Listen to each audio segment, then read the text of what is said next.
সালাম আলাইকুম। শুরু করতে যাচ্ছি আরও একটি সৃজনশীল প্রশ্নের সমাধান। প্রশ্নটি হচ্ছে ত্রিকোণমিতির উপর বেস করে, যেটা পাঠ্য বইয়ে 9.1 এবং 9.2 অনুশীলনীতে আলোচনা করা হয়েছে। হোম অফ ম্যাথ একটি ইউটিউব ভিত্তিক গাণিতিক সমস্যা সমাধানের চ্যানেল। হোম অফ ম্যাথ নামক একটি ফেসবুক পেজও রয়েছে। তো তোমরা এই চ্যানেলের মাধ্যমে বা এই পেজের মাধ্যমে বিভিন্ন ধরনের গাণিতিক সমস্যা বিভিন্ন সময় পেয়ে থাকো। তো আজকে আমরা নবম দশম শ্রেণী বা এসএসসি পরীক্ষার্থীদের জন্য এই সৃজনশীল প্রশ্নটি সমাধান করার চেষ্টা করব। তাহলে চলো আমরা সমাধান করার চেষ্টা করি। প্রশ্নটা যদি আমরা খেয়াল করি, যেখানে দেওয়া আছে এবিসি সমকোণী ত্রিভুজে সি হচ্ছে সমকোণ, 10b = √3। এই উদ্দীপকের উপর বেস করে আমাদেরকে ক, খ, গ এই তিনটি প্রশ্নের সমাধান করতে হবে। তো প্রথমে উদ্দীপক অনুযায়ী একটা কাজ করি আমরা। এবিসি সমকোণী ত্রিভুজে সি হচ্ছে সমকোণ, বা ত্রিভুজ দেওয়া নেই, আমরা একটা ত্রিভুজ এঁকে ফেলি। আমরা যদি একটা ত্রিভুজ আঁকি এবং সেই ত্রিভুজটা আঁকতে হবে হচ্ছে সমকোণী ত্রিভুজ। ওকে, আমরা একটা ত্রিভুজ নিলাম, কিন্তু এখানে একটা কথা দেওয়া আছে, খেয়াল করো। কথাটা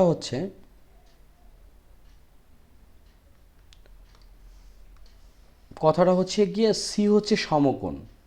তার মানে আমরা এই জায়গাটাকে কি করতে হবে, সি ধরতে হবে। 90 ডিগ্রি যেহেতু দেওয়া আছে, সি হচ্ছে সমকোণ, সুতরাং এরপরে আমরা এ বি সি নিজেদের মতন করে নিতে পারি। তাহলে ধরে নিলাম এটা হচ্ছে এ, এটা হচ্ছে বি, আর সি তো বলাই আছে সমকোণ। এখন প্রশ্ন অনুযায়ী আমাদেরকে প্রথমে বের করতে হবে এ বি এর মান কত। আচ্ছা, ক নাম্বার হচ্ছে গিয়ে এ বি এর মান কত। একটা জিনিস খেয়াল করো, এই ধরনের ক্ষেত্রে আমরা যে কাজটা করতে পারি, এই ধরনের ক্ষেত্রে যেহেতু কোনো মান দেওয়া নাই, তো আমরা একটা জিনিস প্রথমে লিখতে পারি। যেহেতু প্রশ্নে দেওয়া আছে এবিসি ত্রিভুজের সি হচ্ছে সমকোণ, তাহলে আমরা লিখতে পারি কি এ বি সি হচ্ছে একটি সমকোণী ত্রিভুজ।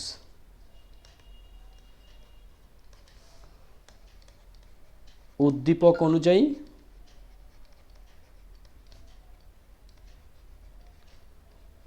অনুযায়ী সি কোণ হচ্ছে সমকোণ। এখন এ ধরনের ক্ষেত্রে আমরা পিথাগোরাসের উপপাদ্যটাকে ব্যবহার করতে পারি। পিথাগোরাসের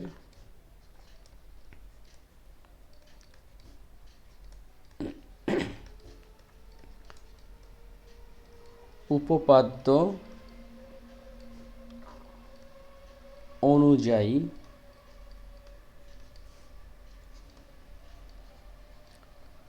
আমরা জানি, সেই জানাটা কি?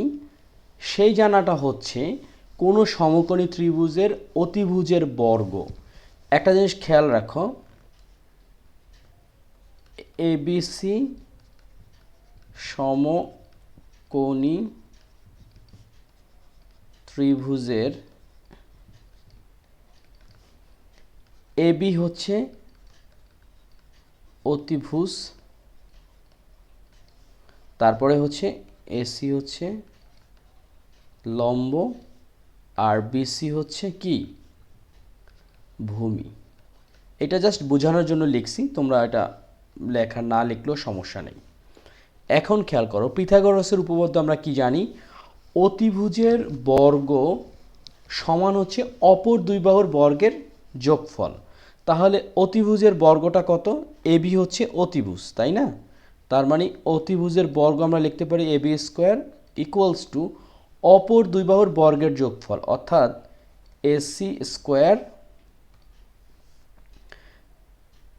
স্কোয়ার যোগ হচ্ছে বিসি স্কোয়ার। এখন আমাদের প্রশ্নে কি চাইছে? এবি এর মান কত। সুতরাং খেয়াল করো, এবি সমান হচ্ছে AC square plus BC square. এখানে যদি কোনো মান দেওয়া থাকতো তাহলে নিশ্চয়ই আমরা এখানে মানটা বসিয়ে এবি এর মানটা নির্ণয় করতে পারতাম। এখন এটাই হচ্ছে এবি এর মান। প্রশ্ন অনুযায়ী এখানে যেটা চাইছে সেটা হচ্ছে এবি এর মান কত? এবি এর মান হচ্ছে root AC square plus BC square. এটাই হচ্ছে এবি এর মান। আশা করি তোমরা অঙ্কের এই অংশটুকু বুঝতে পারছো। যদি বুঝে থাকো তাহলে আমরা একটু এগিয়ে যাব, আমরা খ নাম্বার অঙ্কটা করার চেষ্টা করব। চলো আমরা খ নাম্বার অঙ্কটা করি। খ নাম্বার অঙ্কটা যদি আমরা খেয়াল করি, যেখানে দেওয়া আছে উদ্দীপকের আলোকে প্রমাণ করো যে cot a plus 10b divided cot b plus 10a equals to cot a into cot b।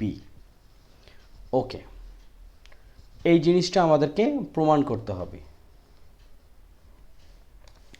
এখানে এই জিনিসগুলো হচ্ছে কি মার্কস দেওয়া, মার্কসটাকে আমি একটা কাজ করি, ওমিট করে রাখি।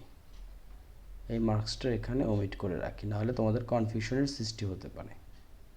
এই মার্কসটাকে ওমিট করে রাখলাম, এই মার্কসটাকেও এখানে ওমিট করে রাখলাম।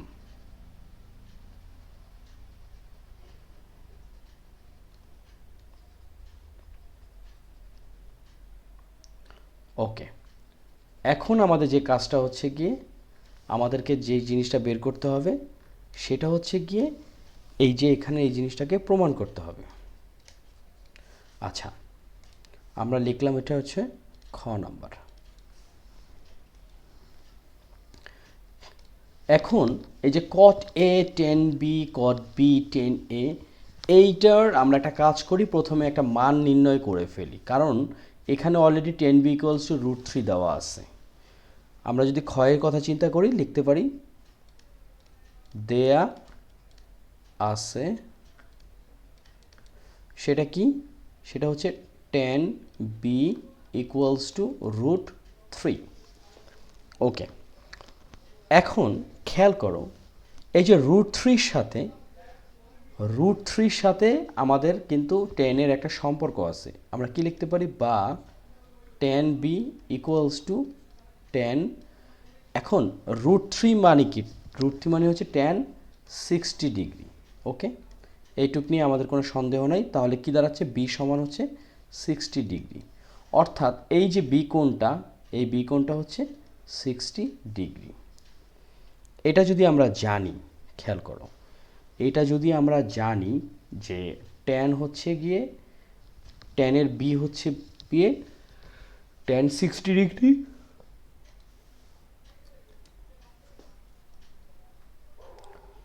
এখন তাহলে এ কত ডিগ্রি?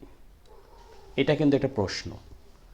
বি যদি 60 ডিগ্রি হয়, আমরা দেখতে পাচ্ছি, খেয়াল করো, আমরা দেখতে পাচ্ছি এবিসি ত্রিভুজ এ সি হচ্ছে সি কোণ 90 ডিগ্রি ও বি কোণ 60 ডিগ্রি।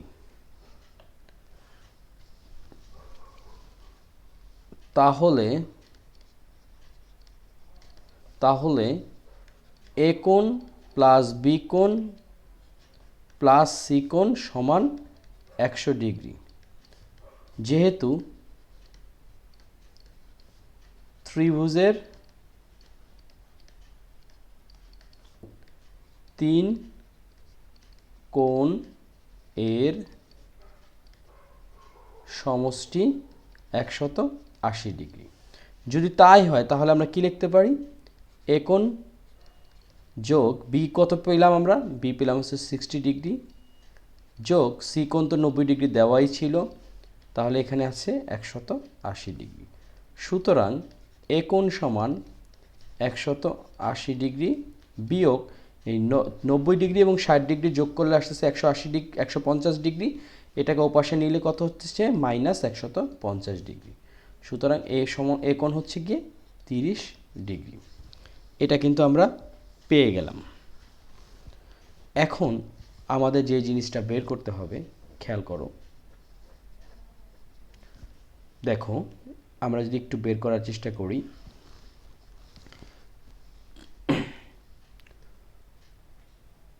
কট। খেয়াল করো, তাহলে আমরা যদি লিখি বাম পক্ষ, বাম পক্ষ, আমরা কি লিখতে পারি? প্রশ্ন অনুযায়ী কি দেওয়া আছে এখানে খেয়াল করো, cot A plus 10b divided cot B plus 10a। এটাকে আরেকটু নিচে লিখি, নাহলে একটু কাটাছিড়া হতে পারে। আচ্ছা, বাম পক্ষ সেটা হচ্ছে cot A প্লাস 10b। আবার কি আছে দেখি একটু উঁচুতে করে, cot B plus 10a, cot B plus 10a। এখন আমরা একটা কাজ করতে পারি, খেয়াল করো, a মানি হচ্ছে গিয়ে 30 ডিগ্রি, আমরা লিখতে পারি cot 30 ডিগ্রি যোগ tan 60 ডিগ্রি। তারপরে কি cot B হচ্ছে, cot B কত ডিগ্রি? 60 ডিগ্রি যোগ tan A হচ্ছে 30 ডিগ্রি। এই অনুযায়ী আমরা যদি এখন মানটা বসাই, cot 30 ডিগ্রির মান কত? খেয়াল করো, cot 30 ডিগ্রির মান হচ্ছে √3 যোগ, আবার খেয়াল করো tan 60 ডিগ্রির মান কত? tan 60 ডিগ্রির মান হচ্ছে গিয়ে √3। cot 60 ডিগ্রির মান কত? 1/√3 যোগ tan 30 ডিগ্রির মান কত? 1/√3। এখন আমরা যে কাজটা করতে পারি, খেয়াল করো এখানে কি আসতেছে, √3 এবং √3 যদি যোগ করি 2√3, আর এটাকে যদি আমরা লসাগু করি তাহলে এখানে আসতেছে √3 1 প্লাস 1। আমরা যদি আমাদের সুবিধার্থে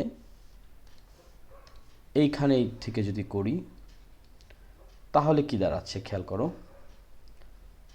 এখানে আছে হচ্ছে 2√3 আর এখানে আছে 2 ডিভাইডেড √3, তাহলে 2√3 ইন্টু √3টা উপরে চলে গেল, 2টা এখানে চলে আসলো। এখন আমরা যদি এই 2 আর 2 কাটাকাটি করি, √3 আর √3 গুণ করলে আসতেছে শুধু 3, এটা হবে শুধু 3। আমরা লিখলাম শুধু 3। আমরা বাম পক্ষে কি পেলাম? 3। এখন ডান পক্ষটা যদি আমরা চিন্তা করি, আমরা যদি ডান পক্ষ লিখি, ডান পক্ষ, ডান পক্ষে কি দেওয়া আছে খেয়াল করো, cot A into cot B, cot A into cot B। cot A মানি কত? A মানি হচ্ছে 30 degree. cot B, cot B মানি কত? B হচ্ছে 60 ডিগ্রি। এখন খেয়াল করো cot 30 ডিগ্রির মান কত? cot 30 ডিগ্রির মান হচ্ছে, এখানে কি আছে, এখানে একটা জিনিস ভুল হয়েছে, এটা হচ্ছে tan B, এখানে হবে হচ্ছে tan B, tan B, tan B, তাহলে tan 60 ডিগ্রি। cot 30 ডিগ্রির মান হচ্ছে √3 ইন্টু tan 60 ডিগ্রির মান হচ্ছে √3। খেয়াল করো √3 আর √3 যদি গুণ করি তাহলে আসতেছে শুধু 3। এখানে খেয়াল করো আমরা বাম পক্ষেতে পেয়েছিলাম 3, এইমাত্র ডান পক্ষেতে পেলাম 3, সুতরাং বাম পক্ষ ইকুয়ালস টু ডান পক্ষ। এটা কি প্রমাণিত। সহজে আমরা অঙ্কটা করে ফেললাম। আসলে এই অঙ্কগুলো করতে গেলে প্রথমে দেখতে হবে প্রশ্নে কি চাইছে এবং প্রশ্নে কি দেয়া আছে। দেয়া ছিল হচ্ছে 10b ইকুয়ালস টু √3, √3 সাথে 10 এর সম্পর্ক, সেটা হচ্ছে গিয়ে tan 60 ডিগ্রি মান হচ্ছে √3, তাহলে আমরা b পেলাম কত? 60 ডিগ্রি। তাহলে b কোণ যদি 60 ডিগ্রি হয়, c কোণ যদি 90 ডিগ্রি হয়, তাহলে এ কোণটা কত 30 ডিগ্রি, কারণ আমরা জানি ত্রিভুজের 3 কোণের সমষ্টি হচ্ছে 180 ডিগ্রি। তো সেক্ষেত্রে 90 ডিগ্রি, 60 ডিগ্রি, 30 ডিগ্রি, এটা যোগ করার ফলে আসতেছে কত 180 ডিগ্রি। 90 হচ্ছে সি কোণ, 60 হচ্ছে বি কোণ এবং 30 হচ্ছে এ কোণ। এর উপর বেস করে আমাদের করতে হয়েছে কি, মানগুলো বসানো হয়েছে এবং খুব সহজেই আমরা অঙ্কটি করে ফেলছি। আশা করি তোমরা অঙ্কটি বুঝতে পারছো। অঙ্কগুলো যদি তোমাদের উপকারে আসে তাহলে দয়া করে তোমাদের বন্ধুদের সাথে শেয়ার করো, নিজেরা সাবস্ক্রাইব করো, অন্যদের সাবস্ক্রাইব করতে উৎসাহ দাও। কারণ সাবস্ক্রাইব করা থাকলে বা নোটিফিকেশন বার যদি অন করা থাকে তোমরা পরবর্তী লেকচারগুলো খুব সহজে পেয়ে যাবে। তাহলে চলো কথা না বাড়িয়ে আমরা গ নাম্বার অঙ্কটা করি।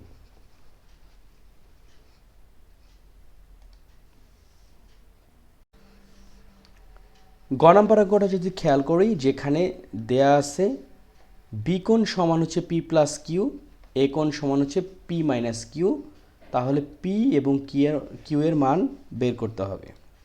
আচ্ছা, চিত্রটা যদি আমরা একটু আবার আঁকি, খেয়াল করো, এই হচ্ছে আমাদের সমকোণী ত্রিভুজ, যেখানে ছিল কি এ, সি এবং বি। সি ছিল 90 ডিগ্রি। এখন এই যে বি কোণ, যেটা কি দেওয়া আছে পি প্লাস কিউ, আবার এ কোণ সেটা কি এখানে বলছে পি মাইনাস কিউ। এটা যদি হয় তাহলে পি ও কিউর মান বের করো। আর একটা জিনিস বলে রাখি, এ কোণ আমরা এখানে কত পাইছিলাম 30 ডিগ্রি, আর বি কোণ কত পাইছিলাম 60 ডিগ্রি। এই দুটোকে আমরা একটু হাইলাইট করে রাখি, কারণ এগুলো আমাদের কিছুক্ষণের মধ্যে কাজে লাগবে। এখন গ নাম্বার অঙ্কটা যদি আমরা করি, দেয়া আছে, সেটা কি দেয়া আছে, সেটা হচ্ছে কি B equals to P plus Q. B equals to হচ্ছে পি প্লাস কিউ, বা আমরা বি সমান লিখতে পারি 60 ডিগ্রি, আর এখানে পি প্লাস কিউ। এখানে একটা সাইড নোট লিখতে পারি, খ হতে পাই, কারণ এই প্রশ্নের খতে আমরা যেটা পেয়েছিলাম যে বি ইকুয়ালস টু হচ্ছে খ হতে পাই বি কোণ সমান 60 ডিগ্রি, আর একটা কি পেয়েছিলাম এ কোণ সমান 30 ডিগ্রি। এটা আমরা সাইড নোটে লিখে রাখলাম। তো এইটাকে আমরা সমীকরণ 1 ধরলাম। আবার এখানে কি দেওয়া আছে এ কোণ সমান পি মাইনাস কিউ, এ কোণ সমান পি মাইনাস কিউ, বা আমরা কি লিখতে পারি 30 degree equals to P minus Q, যেটা একটু আগে আমরা দেখালাম এ ইকুয়ালস টু 30 ডিগ্রি, যেটা কোত্থেকে পাইছি খ হতে। এটা হচ্ছে সমীকরণ 2। এখন প্রশ্ন মতে আমাদের কি বের করতে হবে, পি ও কিউ এর মান বের করতে হবে। তাহলে একটা কাজ করি আমরা, যেখানে পি প্লাস কিউ 60 ডিগ্রি আছে আর পি মাইনাস কিউ হলো 30 ডিগ্রি আছে, এখানে প্লাস কিউ আছে মাইনাস কিউ আছে, তাহলে আমরা লিখতে পারি সমীকরণ 1 ও 2 যোগ করে পাই। এখন দেখো আমরা যদি যোগটা করি তাহলে কি আসতেছে, প্রথমে আছে 60 degree equals to P plus Q, তারপর আছে 30 ডিগ্রি আছে পি মাইনাস কিউ। যদি যোগ করি তাহলে 60 আর 30 হচ্ছে 90 ডিগ্রি এবং কিউ আর কিউ কাটা অর্থাৎ 2p। এক্ষেত্রে এখন আমরা কি লিখতে পারি, বা p সমান 90 ডিভাইডেড 2, পিটা এদিকে চলে আসছে 2, 90 এর উপরে 90 হচ্ছে লব আর 2 হচ্ছে, কারণ আমরা যদি এটা ভাগ করি এটাই আসতেছে, তাহলে কত আসছে 45 ডিগ্রি। এটা কীভাবে আসলো, এটা আসলে বোঝানোর কিছুই নাই, কারণ 2p ইকুয়ালস টু যদি 90 হয় তাহলে 1p ইকুয়ালস টু 90 ডিভাইডেড 2। এই সোজা জিনিসগুলো আমরা জানি, এগুলো বিস্তারিত করার কিছু নাই। আমরা p ইকুয়ালস টু পেলাম কত 45 ডিগ্রি, একটা পার্ট শেষ। এই একটা পার্ট আমরা করে ফেললাম। এখন এই পি এর মানটা একটা কাজ করি আমরা। পি এর মান যদি আমরা যে কোনো একটা সমীকরণে বসাই, আমরা একটা কাজ করতে পারি, সেটা হচ্ছে খেয়াল করো, যে কোনো একটা সমীকরণে বসাতে পারি, অথবা আমরা যদি এটাকে 1 নং ও 2 নং বিয়োগ করি তাহলেও কিন্তু হয়। আমরা একটা কাজ করি, 1 নং সমীকরণে পি ইকুয়ালস টু 45 ডিগ্রি বসিয়ে পাই। তাহলে 1 নং ছিল কত? 60 degree equals to P plus Q. তাহলে একটা কাজ করি আমরা, সেটা হচ্ছে বা 60 ইকুয়ালস মাইনাস, যেহেতু আমাদের কিউর মান বের করতে হবে, তাহলে পিটাকে যদি ওপাশে নিয়ে যাই তাহলে কিউ, বা আমরা কি লিখতে পারি 60 মাইনাস পি এর মান কত 45 ডিগ্রি ইকুয়ালস টু কিউ, বা 60 থেকে 45 বাদ দিলে 15 ইকুয়ালস টু কিউ। সুতরাং কিউ ইকুয়ালস টু 15 ডিগ্রি। খেয়াল করো পি এর মান কত পেলাম আমরা? পি এর মান পেলাম হচ্ছে 45 ডিগ্রি, কিউ এর মান পেলাম হচ্ছে কি 15 ডিগ্রি। এটাই হচ্ছে নির্ণয় উত্তর। প্রশ্নটা যদি আমরা খেয়াল করি যে বি কোণ equals to P plus Q, A কোণ equals to P minus Q যদি হয়, তাহলে পি এও কিউর মান বের করো। আমরা যেটা বের করলাম, একটা পেলাম হচ্ছে গিয়ে 45 ডিগ্রি আর একটা হচ্ছে 15 ডিগ্রি। আশা করি তোমরা অঙ্কটি বুঝতে পারছো। এখন চলো আমরা আর একটা সৃজনশীল অঙ্ক করার চেষ্টা করি। যদি অঙ্কটা বুঝতে পারো তাহলে অনেক ধন্যবাদ। কমেন্টস করে জানাও যদি না বুঝতে পারো, বা কোনো ধরনের প্রবলেম থাকলে আমার সাথে শেয়ার করতে পারো। তো আজকের লেকচারটা এখানেই শেষ করি। আশা করি তোমরা এই অঙ্কটা তোমাদের বাস্তব জীবনে যে পরীক্ষার সময় যে আসবে, এটা কাজে লাগবে।